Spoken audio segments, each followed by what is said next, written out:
Hello, my name is Harold Swifty Shaver, and we're here at the Morgantown History Museum today to speak to former mayor, former member of the West Virginia House of Delegates, Miss Charlene Marshall. It's an honor to have you with us today. Well, thank you for inviting me. I'm pleased to be here. Let's start with your childhood. Well, I was born and raised in Osage and had a nice-sized family there. My father was killed in the mines at Osage number 3. We had, at the time that my father was killed, there was, I had 4 sisters and a brother, and I was first grade. And after my father was killed, then of course my mother was a stay-at-home mom. But then of course she had to work, and that's been many years ago, and things were pretty rough. So we all began to chip in to help with things around the house. And I guess from starting to work early, I probably developed some of my work ethics from that. And then about 5 years later, my mother married again, and we had a sister. And 4 years after that, my stepfather was killed in the mines. So we've had a lot of things happen to us in the family, and my mother had lost her father in the mines when she was a child. So we began to learn how to help to take care of ourselves, how to work with each other, and to take care of things around the house. So I, at the age of probably 12, began to get little jobs, and of course that would be for private homes. And I went to school, first grade, at a little one-room school up in Purse-Grove. And I went to school there for 1 semester.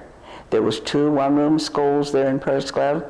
One was 1st through 3rd, and the other one was 4 through 6. And we only went to school there one semester, and then the school was built in Osage. And I often heard my mother say that that first semester, there was 3 of us in school. I was the 3rd oldest, and each one of us went to a different school. There was a little school in Chaplain, there was one at Bertha, and I was at Purse-Grove. So I often think that, my mother went through some pretty rough times during those years. Then from going to the school in Osage was called Floyd B. Cox, and I went to school there through 6th grade. And after 6th grade, then you would come to Westover to go to Monongalia High School, was the all-black high school, and any one in African Americans in Monongalia County, when you went to high school, that's where you went to school. So I graduated school there, and periodically you would have individuals, families call the high school, talk to the secretary, and ask her if any young ladies wanted to work after school. So anytime I could get a job, I did that. So I've worked for many families throughout the area. And of course, that school was there until 54 with Brown versus the Board of Education, and then the schools became integrated. But while we were there, we had many jobs to do as far as raising money for the athletic department and getting out in the community. And I guess I was always getting involved in something, because if there was a contest, there was several contests that I would get in, and of course it always meant raising money. So, and that money would go for the athletics department. So I've had a lot of activities that I've participated in through the years, and it's been a good life. I have no complaints. What was it like going to Monongalia High School? Well, going to Monongalia High School at that time, when we first went over, you just thought that was just the biggest school in the world, and because it was so much larger than what you were familiar with, before. And then, of course, when I think back now, and some of the students that were a few grades ahead of me, I just thought they were so old, and now I realize there's not much difference in those ages. But just to be there, and then eventually to learn the history of that school, quite exciting. Also back during that time, when we would have the basketball tournaments, and that would be for the northern region. If the tournament was held at Monongalia High School, then there was a lot of work to do, because during that time, there was no hotels for the African Americans to live in Morgantown. And everybody was busy trying to find homes, private homes, for the basketball players and the teachers and everyone that came to this area. So now when I think about it even more, I realize that that was quite a load for the teachers with their already heavy schedules. But we did have a good time doing those. And then after the games, there would probably be a dance or socials and so forth. So you just lived with whatever you had and you made the most of it. Monongalia High School had 2 state championships, one in basketball and one in football, right? Of course, the football championship team, that happened before I went to Monongalia High. But one of the championship, and I guess there were several state champions, but the basketball champion, I think I was probably 11th or 12th grade, and I had competed in a competition for Miss Monongalia, and that was for the high school. And because I won that title, I was able to go to West Virginia State College with the team after they won that basketball tournament. And it was really an exciting year because Monongalia High played Kelly Miller from Clarksburg in the finals here in Morgantown at Monongalia High School. So then you go on to the state championship, and of course the schools had very little money. So they had one bus that took the team from Morgantown with the cheerleaders and the miss, and picked up the cheerleaders and so forth to the team in Clarksburg. So of course that was quite a rivalry going down on the same bus. Then you get to the state tournament, and Monongalia and Kelly Miller end up playing in the finals for the state championship. And then, of course, we come back home together. So that was quite an exciting year for us at that time. Later, I was able to, years later, find in my father-in-law's house, as we were cleaning out papers, and there was a telegram from individual from Morgantown letting him know that Monongalia High beat Kelly Miller in the finals. So I thought it was too expensive to make a phone call, so he sent a telegram. What was the employment situation back then? Well, when I first, after I was married, and always wanted to have my own job, and I was so accustomed to having jobs even in high school, and it was difficult to find a job, or almost impossible for African Americans to find jobs other than domestic. So I've worked for many families throughout the area. And I think as a young child, when I would do babysitting and I would make food for the children, they would tell their parents, maybe they would like my cooking better than the mothers. And there's several young people around here now that, well, maybe they're not so old, but I took care of them as children. And then it got to the place that maybe I, as a young person, I was cooking for some of the families. And because I just wanted to be able to work, there was no place other than that. So at one time, I actually cooked for 2 presidents at West Virginia University. I worked there for President Elvis Starr's family, and I was there when he was, I guess, recruited or whatever to go into Kennedy administration. And I was there at the house one night when everything was final, and I was answering the phone, and it was someone from President Kennedy's office, and they were making the finalization for his transformation to go to that administration. And I answered the phone, and I think probably President Kennedy probably thought President Starr was on the phone, and I was going to get him. So that was my opportunity, one opportunity to hear his voice online. And then after President Starr left, President Miller came, and I worked just part-time for them also. And I was at President Miller's, I was working there when I was able to get a job at Sterling Fawcett. Now, that was probably some of the very beginning of the civil rights movement, because there was quite a a large number of individuals employed at Sterling Faucet. And one lady told me, she said, Charlene, I think they're going to be hiring African Americans, and I think, things have changed. Why don't we put an application in? And I thought, okay, well, I'll do that. So I always felt kind of bad because she asked me to go and they hired me, and they didn't hire her for a couple of years. So I remember coming back telling Millers that I would be quitting because I had this job. And of course, everybody's going to go for a job that pays a little bit more money. And I went to work at Sterling Faucet. So I was the first African American, or sometimes I say this, the first recognizable African American female that they hired at Sterling Faucet. There was 1,200 members in the union at that time. It was a steelworkers union. And I went to work on afternoon shift. And again, I never realized until later years that I get involved in something all the time. So I had no idea about what happened in a union.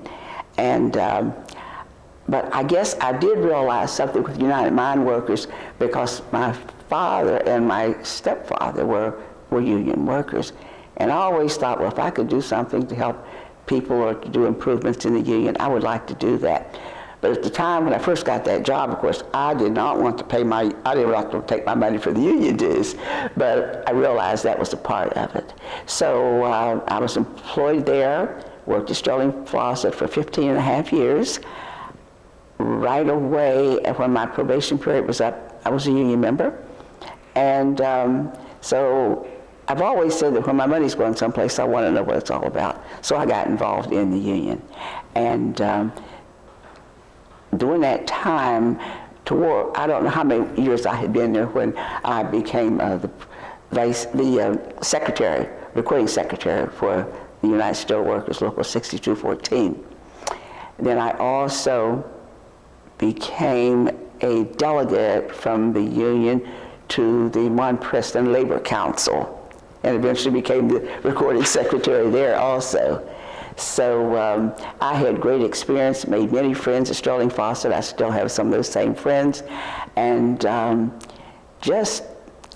was probably, at that time, that was the best job that I ever had. And there were so many people there.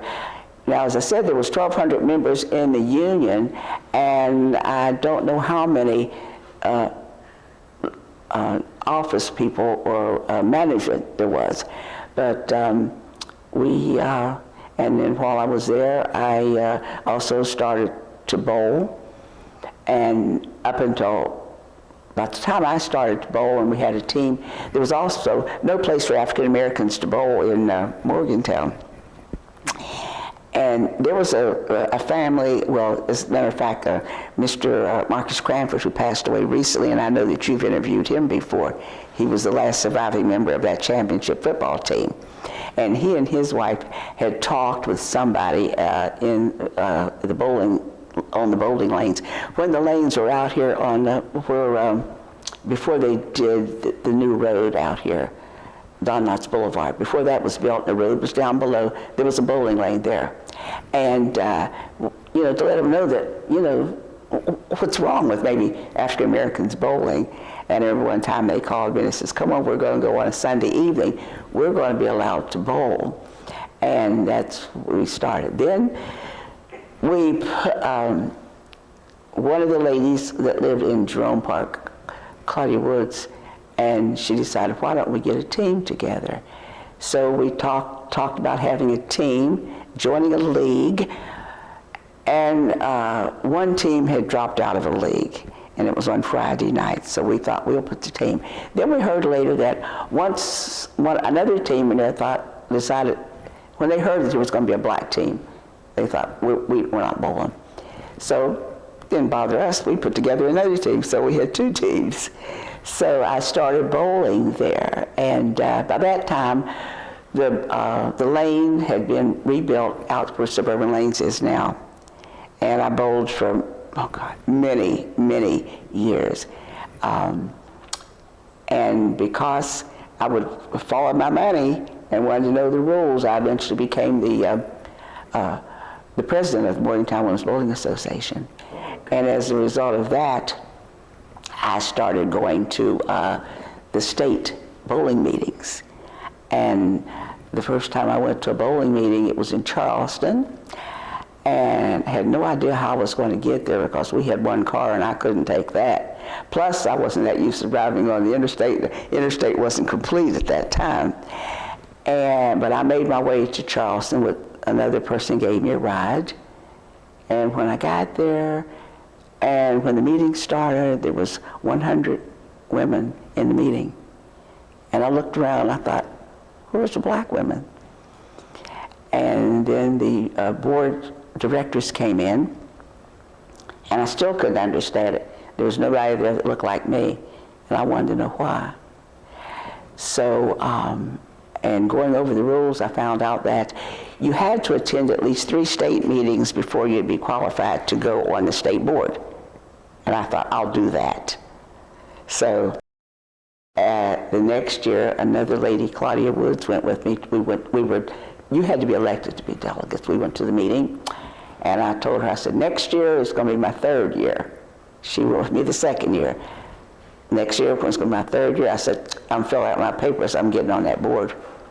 So I did that. She nominated me, and I was elected to the West Virginia Women's Board of Directors, and sat on that board for probably 12 years, maybe. So I traveled all over with bowling. And then the president of the West Virginia Women's Bowling Association lived in Huntington, and her company moved to another state. So the vice president moved up, and then she called me, and she said, I want to ask you something. She said, but I want to talk to your husband also, because she knew Roger pretty good. And she told me, she said, I want to appoint her as vice president of the Bowling Association, but that means when the tournament comes up, she's going to have to travel every week. Is that okay with you? And of course he said, yeah. I don't know what I would probably kicked him under the table. You got to say yeah. But so I became the vice president of the West Virginia Women's Bowling Association and stayed on there for many years, again, traveling so many different states. The farthest I've ever gone to bowl was Bismarck, North Dakota. And we went with, our team would go each year. So I became the vice president and did that for, I really don't know how many years. But in 1991, right after I went on city council, my uncle was here fishing right down here on the river, and he didn't come home late at night, and they went to look for him, and he had had a heart attack and he fell in. And the funeral was the same week as the state bowling meeting, and that was the only one I had missed in years. And I knew that was like first getting involved in politics. I thought, there's going to be people down there campaigning for a new vice president. I had seen the handwriting on the wall, and I told the ladies from Morgantown, I said, I can't go because my uncle's funeral is coming up, but if I get defeated for vice president, just nominate me for a seat on the board. And I remember they said, but that's going backwards. I said, to me it's not. It's me staying on that board, and nobody can tell me when I'm going to get off. I'll decide that for myself. Mm-hmm. So I guess I always thought at some point you take control of your own life and don't let anybody push you around. But as it happened, that was in May, and I had my uncle's funeral. I had already been elected to city council, and then go to council that July the 2nd, 1991, and I was elected the mayor. Well, that pretty much did it for me, because then I was too busy to, take that seat. So as far as I was concerned, that was almost like the beginning of my political life, plus with the elections at Sterling Fawcett, and that's how I began to learn a little bit about Robert's Rules of Order, and to know from going to the union meetings and also going to the bowling meetings, because when we went to those conventions, whatever city we were in, Las Vegas, California, wherever, there was thousands of females there with attorneys and so forth, and it was almost like, the Congress or something like that, probably even more political in those meetings than the legislature and with the lawyers and so forth. So from there, I just continued to be involved. And so in 91, when I first was seated on council, I was elected mayor on the first night, but it took many ballots, many votes to seat, because I got 7 council members, takes 4 votes. And it wasn't just with 1 vote. So there was about 7 ballots taken before the mayor was elected. But I'm also getting a little bit ahead of myself, because when I decided to be a candidate for city council, that wasn't an easy task for me. I had always said I would never run for public office. And at that time they had the group called Cleanup. And I didn't know those people. And I didn't know who was getting involved. I wasn't satisfied with the ones that were seated on council at that time. But I would go to council because one of the presidents for the West Virginia AFL-CIO, Miles Stanley, always told us, you've got to be involved and you've got to know who your representatives are so that you'll know who's out there working for you and you talk with them instead. So as a result, I would periodically go to city council. But at one time I thought I was talking to my council person, and I felt like the person sort of blew me off. And I thought, how could I be so slow not to know who my representatives are? So I went to another council member. I said, who is my council person? He said, you were just talking with him.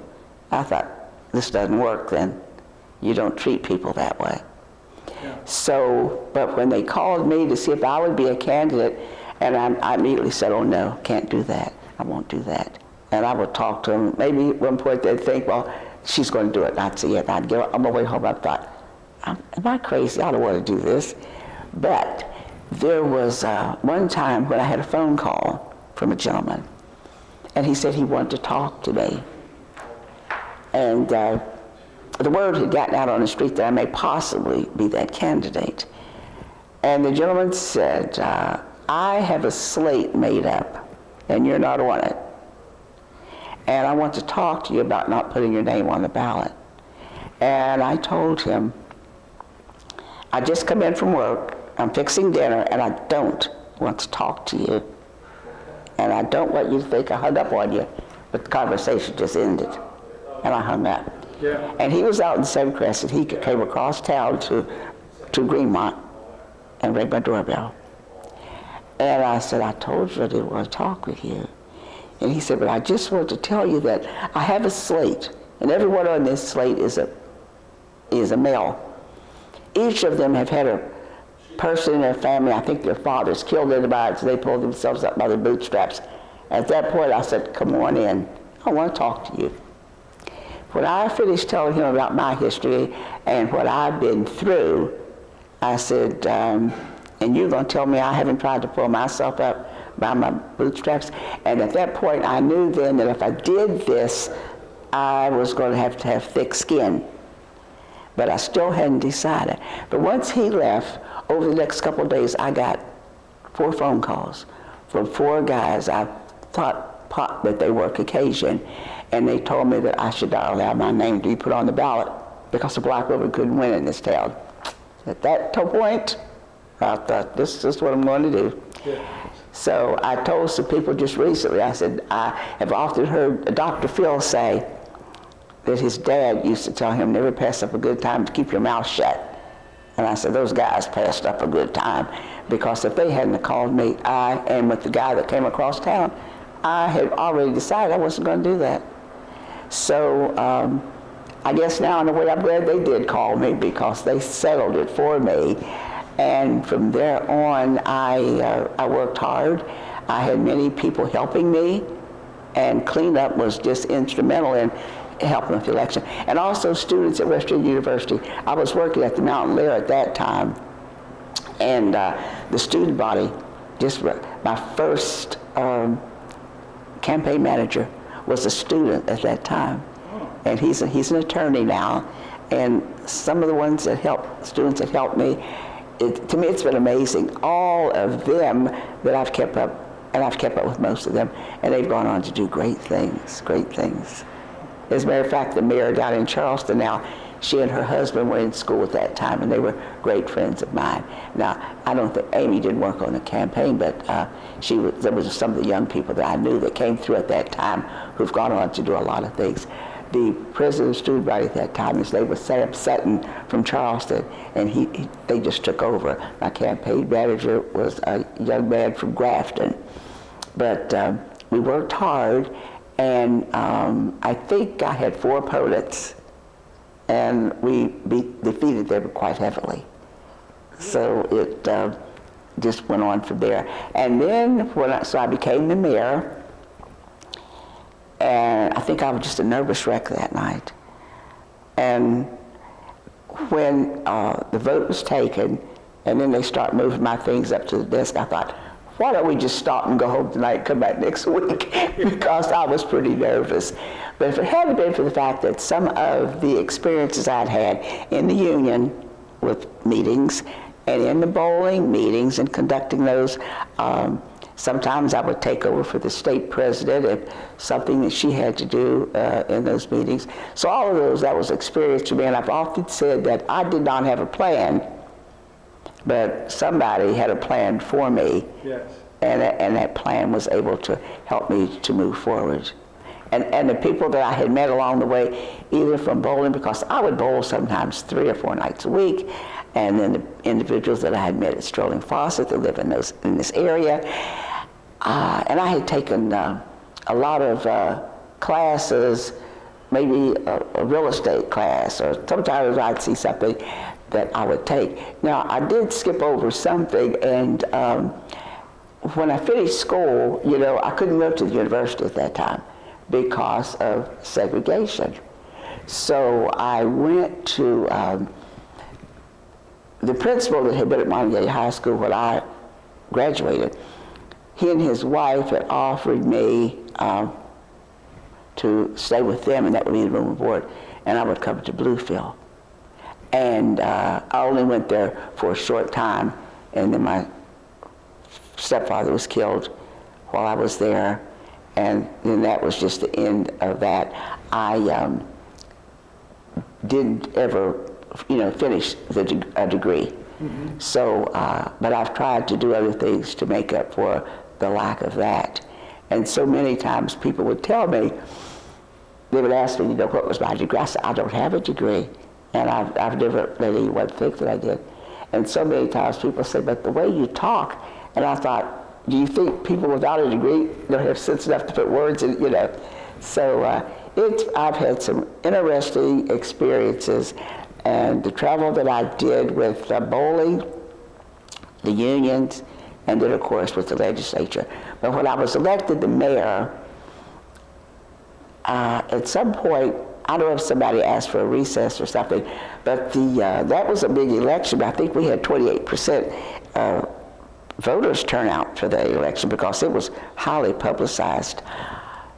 The TV had set up a camera out in the parking lot, and they wanted to break because everybody was waiting to see what happened in Morgantown. And I remember the TV reporter asked me, they wanted me to come out to the parking lot. And he said, now as a member of, as a university person, how do you think you're going to get along? Because so many people always thought you don't elect anyone from the university. As a worker, the university would run the city. And I said, no, you stop right there. I am not a university person. I work at the university. I said, I've lived here all my life. I'm from Osage. And just because I work at the university doesn't mean I'm a university person. And there was others on council too who were employed at the university. I said, you know, we will try to bring the university and the city together. While mayor and West Virginia House of Delegates member, what was your vision for the Morgantown area? Well, we'd always hoped that, you know, we'd see growth in Morgantown. And there were some areas that we were hoping to revitalize, and that was really one of the things when I first got started. Because when I would visit city council as a citizen, we had some issues in the area with dilapidated housing and so forth, and that was one of the first things. But when we started going to city council with those, we had some neighbors, and we formed an association over in Greenmont, and we wrote letters, and we had a little secretary, and we took the letters and gave them to each council member and the city manager and the clerk. And I would go back each week of city council to see if anything was happening, and then we thought we would, maybe we would just continue hoping they would. And then people started contacting me in other areas and wanted to know, how did you start your association? And I remember one time I was down in Marilla, and I was just different places telling them how we started. But at that point, I still didn't have any intention of being a council member, but just hoped to get some things going. And of course, as you know, then we had the election, and it was just so well organized. And then we succeeded with that. Then I was elected the mayor. But I had no idea the first night. Well, I knew that I was the first African American to serve on council. And then later, people contacted me, and one lady in particular, Carolyn Bailey Lewis, and she said, "Do you realize that you're probably the first African American female mayor in the history of West Virginia?" And I said, "No, I figured someone else had done this before." She said, so she had done some checking. She says, "No." But down in Charleston, when I did go down there, several commissioners down there, they always referred to me as the first African American mayor of a major city in West Virginia. And I thought, oh, and of course they also said we have 5 major cities: Charleston, Huntington, Morgantown, Parkersburg, and Wheeling.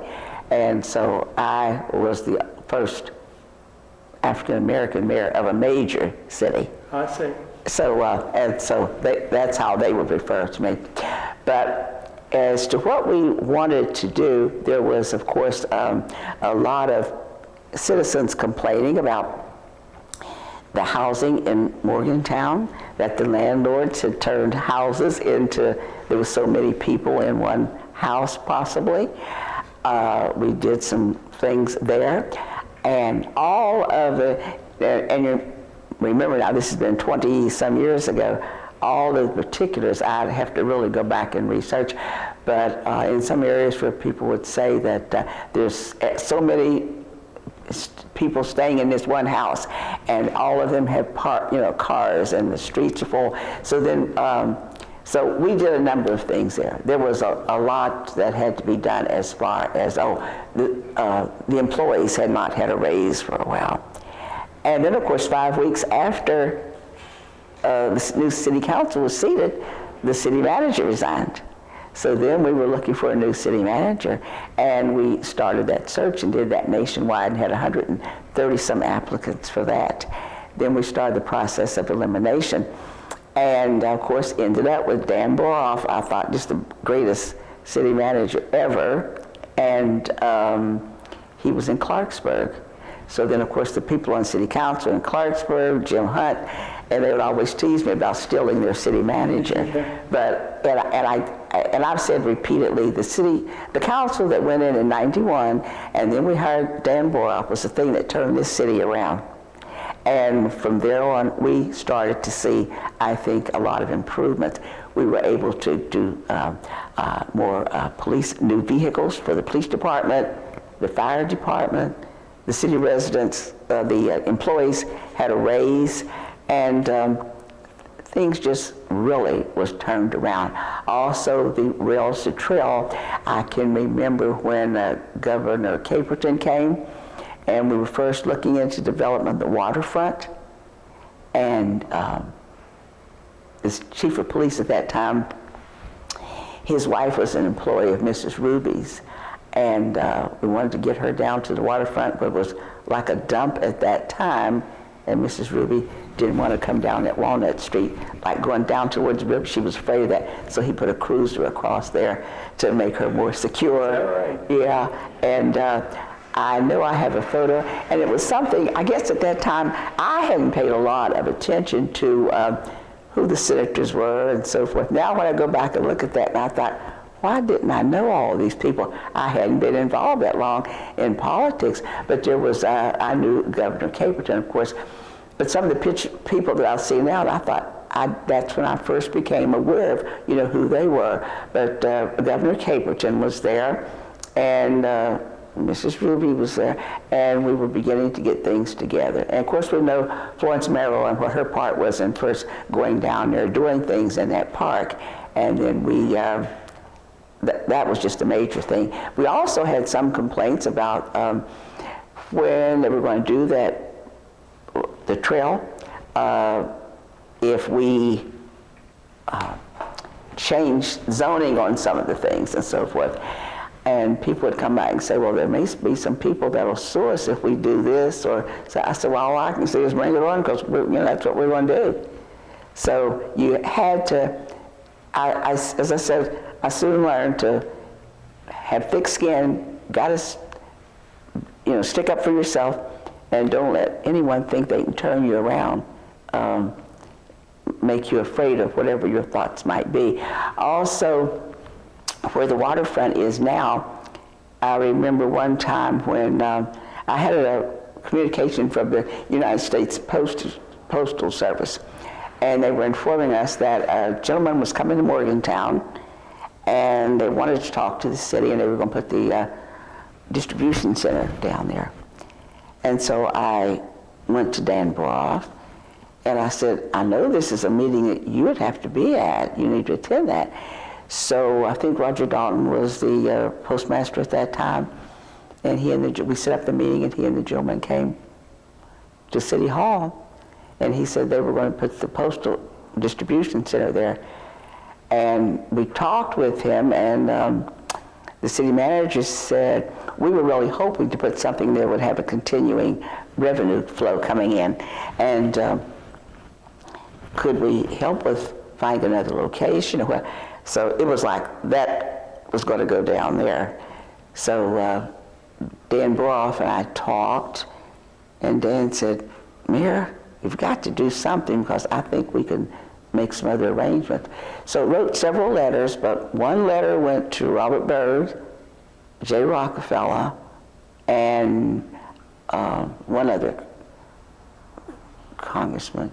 But and after a number of weeks trying to do something with the Postal Service, but I think once Byrd got involved, we got a call that it wouldn't go there.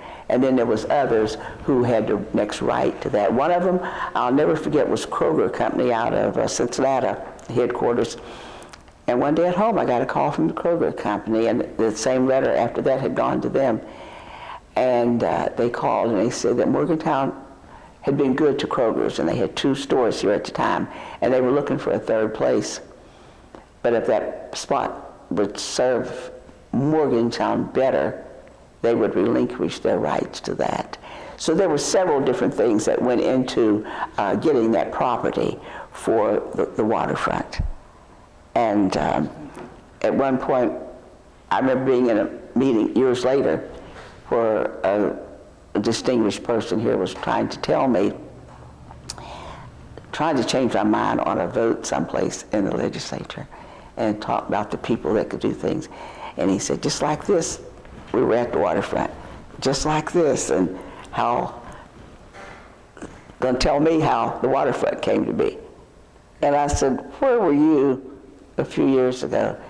And this person wasn't in Morgantown. And I said, well, let me tell you where I was. I was right here, and let me tell you how this building happened to be. So I don't make an attempt to be like a smart aleck, but when somebody's going to tell me something and I don't think they have it right, I feel like it's my job to correct you. Did the city council get along together back then? I felt as if we worked together very well. Now, I'm not going to say that we agreed on everything, because for a while, now, of course, I was there for 7 years. 7 years and a few months, really, because so many times people say, well, how long were you on council as a council person? how long were you there as mayor? Well, the first night I was elected mayor, and I was elected mayor 7 years in a row, which broke a record for Morgantown. No one had ever been mayor more than 5 times. And they told me I broke an almost 200-year record by staying 7 years. So then when I won the election for House of Delegates, primary election, so that May, I nominated Dr. Scafella. So I was only on council as a council person from July until November. I didn't resign until I was elected. I didn't want everybody to think that I just knew I was going to get elected. I waited until I was elected. But we did very well, and we listened to the city manager, because I think all of us respected Dan Boroff's decision, and we had made some great decisions. Now, we didn't just, there was a lot of questions asked, and you tried to make sure we were doing the right thing, but I think Mr. Boroff led us down a good trail, and we made a lot of good decisions during the time. And when we first were looking for a city manager, we had a part-time, or a lady who had been assistant manager who sat in that position from like November until the spring of '92 when he came on. But right away we could see, I always said that he hit the ground running, and we could see a lot of good things happening during that time. But we worked together good, and sometimes we would have some tough vote counts, but in the end we were, we came out, I think, doing a very good job. But I think I always felt that this is what the city manager, Dan Boroff, had when he was educated in this field. Now, of course, we'd ask questions, and he didn't just have a blank check to do things with, and I think we were very accomplished. Tell us about your time serving in the West Virginia House of Delegates. Well, that was a really exciting time, and as you know, I was there for 14 years, and it's such a learning experience. You learn so much about the state, and I guess I never thought about how different each section of West Virginia is. Something that might be important here in Morgantown, we could care less about someplace else. And of course, at that time, since we were doing so well here, I always found it to be difficult if there was a bill that pertained mostly to Morgantown, because they thought we had everything anyway. But it was great. I was able to get along with a lot of people. I had friends on the other side of the aisle also. And when we would adjourn and then go back for a special session or whatever, everybody was always so glad to see you. And I don't know, I kind of think some things, or a lot of things has changed since then about people as they get along, And I served on some great committees. I was pleased when I got to be a part of the Finance Committee. And so many people here right now tell me a couple of things that I was able to get, that they're still getting those funds. They've been cut some, but I'm pleased to know that that is still happening. Then I was appointed as chaplain. Now, I'm not a minister and so forth, but I would have those individuals lined up so that when the speaker made the announcement, you knew who was going to lead the prayer, lead the saluting the flag, and give some other maybe announcement or something, but or make a motion not to read everything that happened the previous day, and there was a little speech for that. And the secretary that worked with me, we made sure those individuals had if it was something they needed to memorize, it was in the desk for each one. But it was just a great experience for me to be there. I had not been away from home that much, at one time to be gone for, like several weeks. But for a long time, I didn't always come back every weekend because that was quite a bit of travel. But it's an experience, and I felt really privileged to represent Monongalia County and all the individuals who helped me obtain that seat. And I think I may have been the chaplain for maybe 7 years or so. And I had the opportunity to make contact with people from all across the state. Some of the delegates would tell me if they had someone in their area that they thought would be great to come to the legislature to lead the morning prayer. It wasn't always just a delegate.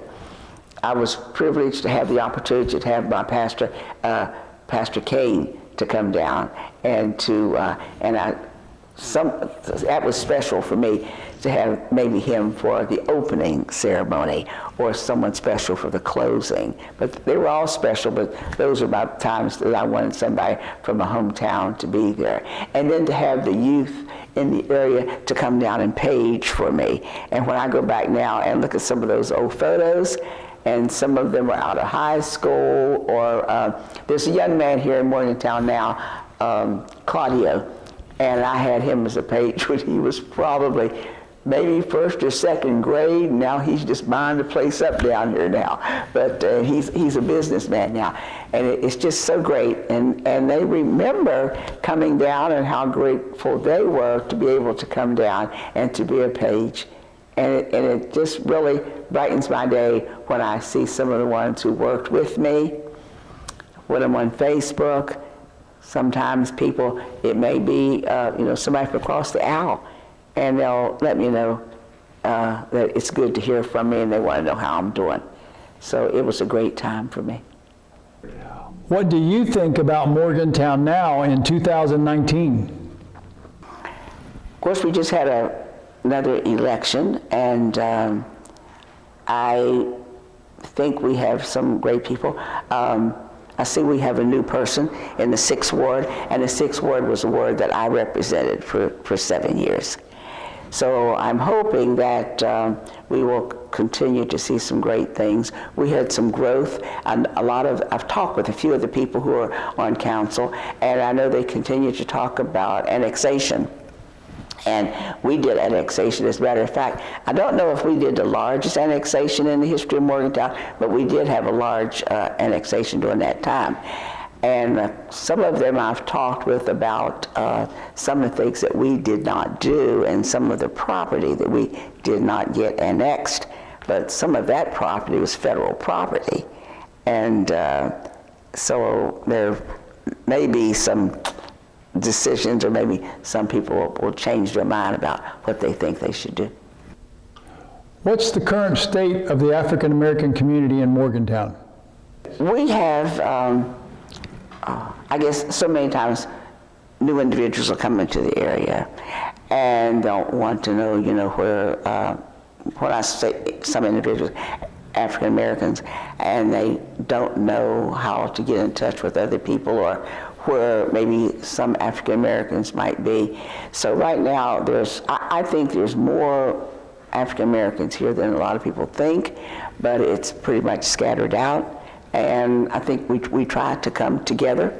We have an active NAACP now, and for a number of years I was the president of NAACP until I became the mayor. Mm-hmm. And I would always go to Frank Cleckley, the late Frank Cleckley, for some advice and so forth.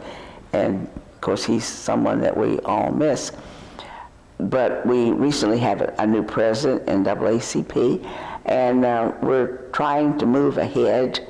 And at some point, there's a men's group, and they had a great picnic or a great affair last August where we try to bring people together in the community. Now, things are not perfect, of course. I don't know if there's any such thing as a perfect thing, but I believe things are much better than they used to be, because way back in that time, the late 60s and so forth, we were trying to break down discrimination in the hotels and the restaurants and things and so forth. And I think we did a good job. Things are a lot better than they used to be in those areas, but there's still work to be done. And I think there's still work to be occasionally we'll hear about something that maybe should be turned over to NAACP, whether it's in the public facilities or high schools and so forth. But I think we have to keep our minds sharp, be on the lookout for those, be aware of what's going on, and try to make improvements in all the areas. You and I both attend Kingdom Evangelical Methodist Church. Right. As a matter of fact, we just sit right across the aisle from each other, and I've been attending a Kingdom as a member for about 17 years, and of course they've grown so there. And when I first went to Kingdom, I didn't really go to be a member. I heard of a young man that was going to be speaking, and I thought, well, I'll go and hear him, you know. And I went one night and went back the second night. And then I thought, I don't know if I'm going back anymore. And I thought, wait a minute, I have never heard the minister over there, but I had met him. And this is like 17 or 18 years ago. And of course, when I went, there was nobody there that looked like me. There was no other African Americans there. And I heard Pastor Kevin, and I thought, I like the way he presents the message. And I've been there ever since. And there's more African Americans attending now. Now there's a number. You're right, there's a number. And the congregation has grown, so I don't know what the number was when I first started. Probably, I don't know, if we had 300 or 200 or whatever. And then my husband began to go also, my late husband, and Pastor Kane also did the eulogy for my husband, and the church was full. So many people, and that's been 11 years ago, and so many people tell me to this day, they said, you don't have fun at a funeral, but they said they thought that was just that funeral was something they'll never forget, and they thought that Kevin did such a great job. So how's retirement going for you? Well, I'm enjoying retirement, and I, of course, at my age, I'm not on the highway like I used to be alone. So if I have a ride someplace, or there's a couple here, Diane and Kenny Jackson, Diane Lewis, and they will take me different places. And I said, no one's going to have to tell me they want my keys. I don't want to be that driver going to D.C. anymore, or driving down to Virginia like I used to. So when I need to go someplace, if somebody's going that way, I'll be in the car. And you and I see each other at Scott's Run Museum. Oh yeah, and that's always such a great place to go. And I tell so many people that there's so much history out there. And then to go through that area and to see when I was growing up in Osage, the way it was, and how you used to have the road to go to Chaplain, and how everything has changed so. People who were not there before, they can't even imagine.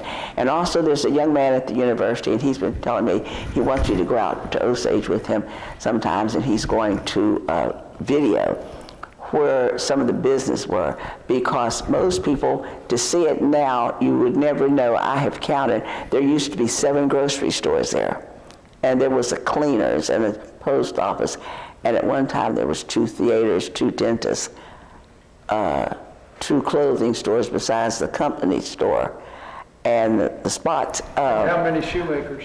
Oh yeah, 2 shoemakers, yeah, and shoemaker, and the one remains. Yeah. But it was just a thriving place, and a state store, but there was a lot of business out there, and some people just can't even imagine.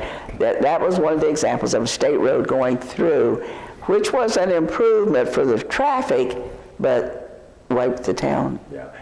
Osage was already integrated back then. Oh yeah, oh yes, because at Osage, and there were the company houses, it was just a mixture.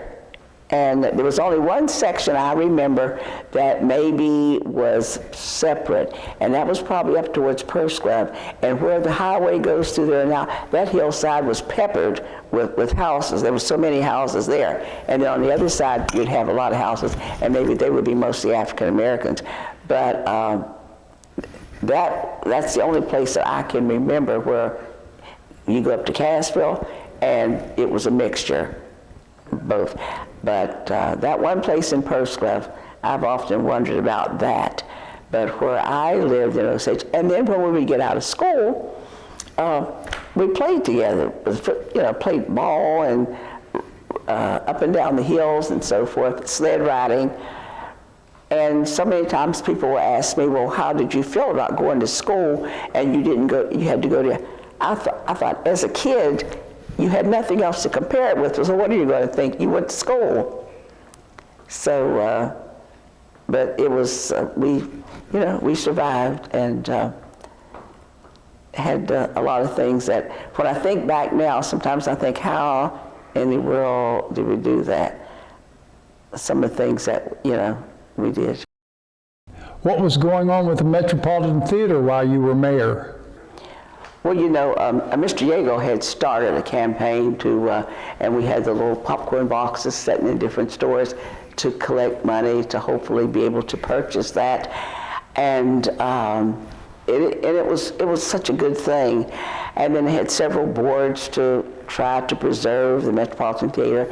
And then there came a time that Mollahan was able to get, I forget the exact amount of money, so I don't want to say, to start to purchase the Metropolitan Theater. And there were some people even at that time, and right after I left council, that thought that the building should be torn down. Someone even indicated that maybe we should put a community garden there. But that building it's such a beautiful building. But we had the first check. And of course the money had to be funneled through the city. So Dan Boroff was there. We had the check and one committee, and I have a photo of that. It was in the Morgantown paper. And the committee was there they went in and cleaned off the stage, put one table there. Mr. Yago was there, Mr. Kamansi, and myself. And I had the check to pass off to Mr. Yago, and then he passed it off to Mr. Kamansi for the payment for the beginning of paying for the theater. The whole committee was on the stage, but I've told many people, I said, it just gave me cold chills to sit there. I said, now here's this little black girl from Osage. Years ago I had to sit up in the corner, and today I sat there with a check to buy the place. That's awesome. I said, you never know what's going to happen in your lifetime. How did the book Our Monongalia come about? Yes, we had a number of complaints from some of the African American students and just African Americans in general of things that was going on in some of the stores. People, I guess a lot of people don't realize that sometimes African Americans are watched in stores. That African Americans may, if you're trying on clothes and so forth. So there was a time when that's one of the things that was, I don't know how bad it is right now. I haven't heard complaints, but some things are going pretty bad. So we formed, and I think Dan Boroff mostly put this together, from different walks of life, university, just business, everybody. And we had this committee, and we talked about things going on in this area. And then at some point it was a suggestion made, has there ever been a book written about African Americans in Monongalia County? And Dr. Barb Howell was on that committee. And I think she was the one that made the suggestion of a young lady who was in her class at that time, Connie Parks Rice. And then we went about all the work to get Connie to do this book. Connie would go around and interview people, and fortunate enough, there was one lady that she was able to interview. I think she lived to be 104 and had, of course, knew a lot about Morgantown, Mrs. Miriam McNeil. So Connie would talk to us, and maybe I would say, I think you need to talk to this person, and everyone you would talk to would send you on to someone else. And so as a result of all those interviews, this book was published. And at one point we tried to get photos for the book, but you know how some people are very protective of their photos. They may not get them back again. So one year when we were having a reunion from Monongalia High School, there was something set up with the university. You bring your photos with you, and there was a place set up. They would make copies and give them right back to you. And we were able to get photos for the book that way. And it's really a good book about the history of Morgantown. I've always felt really bad that at the time, I guess I had so many things on my mind, I didn't give any history about my husband's parents. They had the home at 457 White Avenue, and a lot of African American students, when they came to WVU, because you couldn't find a place for them to live and a place for them to eat, my mother-in-law did room and board. And I've heard so many people later who maybe got degrees here and so forth say they would never have been able to get a degree from WVU if it had not been for James and Nora Marshall. But they were, and even if you didn't live with them, you may have had a room at somebody else's house, you would take your meals with them. So that's one of the parts I've always regretted that we didn't include in the book. There's a lot in there, of course, about Mr. Edwards, the older Mr. Edwards, J.G. Edwards, and how he started the water company in Morgantown and the garbage company and so forth. And Mr. Hunt? And Mr. Hunt, you can't ever leave out Mr. Hunt and the stories about him. I had a great opportunity that one of my good friends was Mr. Hunt's granddaughter, and she was my good friend in high school. And I used to visit her family, her mother, and she would tell us about stories about her dad and the property he had up in Preston County, and how they would go, she said, to the country for the summer. She said, we wanted to stay in Morgantown because there were so many things going on. But his granddaughter graduated high school with me. She was valedictorian, and then after Brown versus Board of Education, she had been at West Virginia State College. So she came back to Morgantown, and in history, they'll have her down as the first African-American female graduate WVU after integration. And that was Mr. Hunt's granddaughter, and her name was Annette Chandler. I've sat down and talked to Mr. Edwards' son several times. Okay, Dixon's mother was related to my father-in-law, his brothers. There was four. My father-in-law had three brothers, and they were from Virginia. And when Mr. Edwards started his garbage business and was looking for good, and I guess Mrs. Edwards told him, I've got four cousins and they're good workers, and he brought them to Morgantown to work for him. And they were from Flint Hill, Virginia. Mr. Edwards started by going down to the river and filling barrels with water and selling it. And you know, I don't know what his education was, but evidently he did, of course he did very well for himself, but he had a lot of property on White Avenue. I don't know where else he might have had property, but it was so amazing that with his, they probably had to buy something from him for the water. I don't know the details of that. But none of his property had a water line or a meter in there until he passed. What about Mr. Hunt? He must have been someone so far ahead of his time.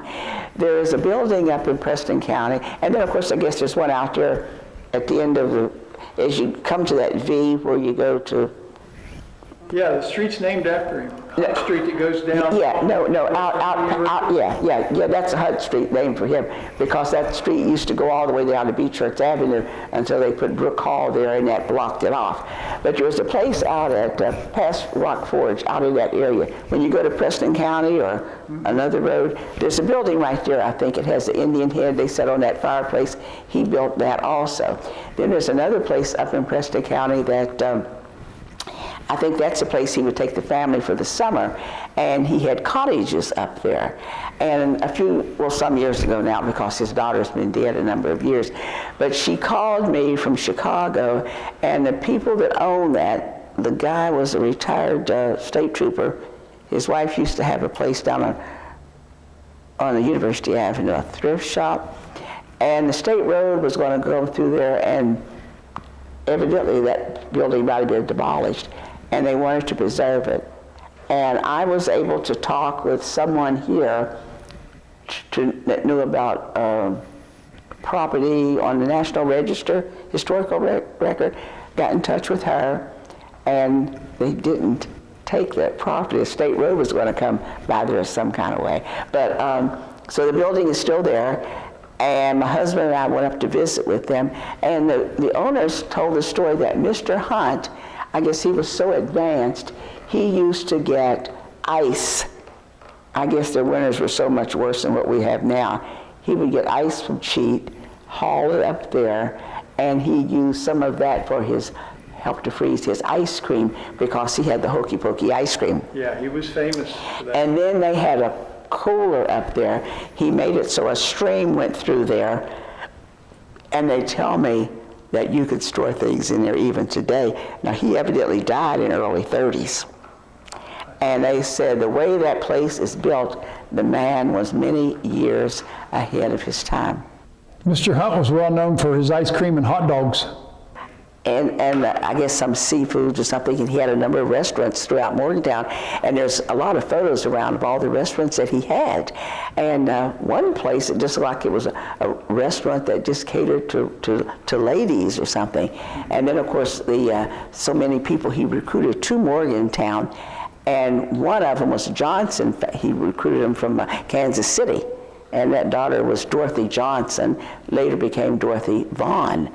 And she attended St. Paul AME Church down on Beechurch Avenue, graduated high school probably like early 20s. And she was evidently an excellent pianist, very bright student, and received received a scholarship to go to college at Wilberforce, that's connected with the AME churches. So then when we read about Hidden Figures, and here's this lady from Morgantown, I was just so excited to get some more information about her.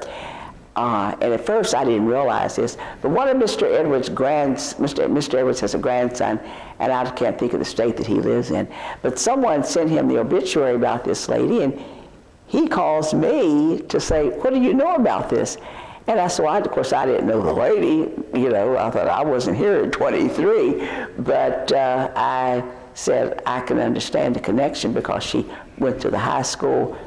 Mr. Hunt had the place on Beechurch Avenue, and that was the first black high school in the top of that building. And then later they went to another place on White Avenue. But Dorothy Vaughn evidently went to high school there. And to think that two females in that movie, one grew up here in Morgantown, and the other down in Greenbrier County, and that Catherine Coleman Johnson was from Greenbrier County, and she went to West Virginia State College. But she did teach 1 year at Montague High School, I think in 1940. And I had the opportunity to meet her and went to her birthday party at the Greenbrier when she was 99. And she talked about living with staying at the principal's house. And I couldn't put that together. And then later it dawned on me.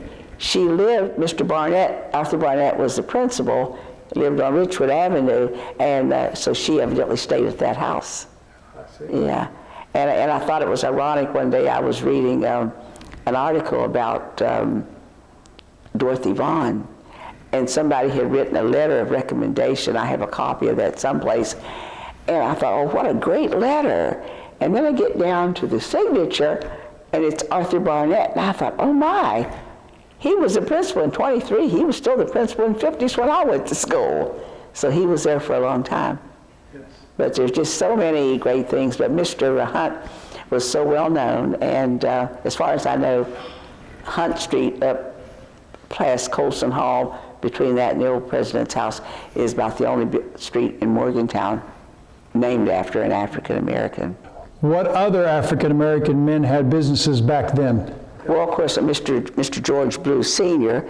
had a shoe shop. And I know a lot of the young men used to work there when it was on Willie Street, and then when he moved down to, what was that?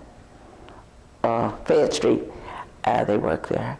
And of course, Mr. Dooms had the restaurant on Spruce Street, and a lot of people would go there for the different sandwiches that he had, and they talked about his famous pies. And of course, and although those individuals have been gone for a long time, Mr. Dooms, of course, still has 2 grandchildren that live here, Glenn Walker and Annalie Stevens. And of course, Glenn is a businessman on High Street. And down in Osage? There was one lady had a business there with Mrs. Coleman, and her daughter was married to Dixon Edwards. So some of those, of course, the Edwards live other places now. And then there was another little place down there that everybody would go to. And of course, we know about Al is still there with the shoe shop, And of course, Al worked for some of the other, when he was a kid, and he tells that story. Al points to that chair and says, when I was a little boy, I shined shoes in that chair. And that's one of the things I enjoy about going to the museum out Osage. You see a lot of the people who grew up there and left, and of course those who are still there. And then there's a gentleman that I usually like to talk to out there, and for years he didn't know me, but I'd see him around town, see him driving through, and his last name, I'll have to think about that, but Probst, John Probst. And one day he saw me, I was probably campaigning for something, and I was at a senior center. And he said, I've been wanting to talk to you. He said, I saw in the paper an article about you, and it said you were from Osage. And I said, well, I've been wanting to talk to you. I said, because I know who you are, but you don't know me, but you know my family.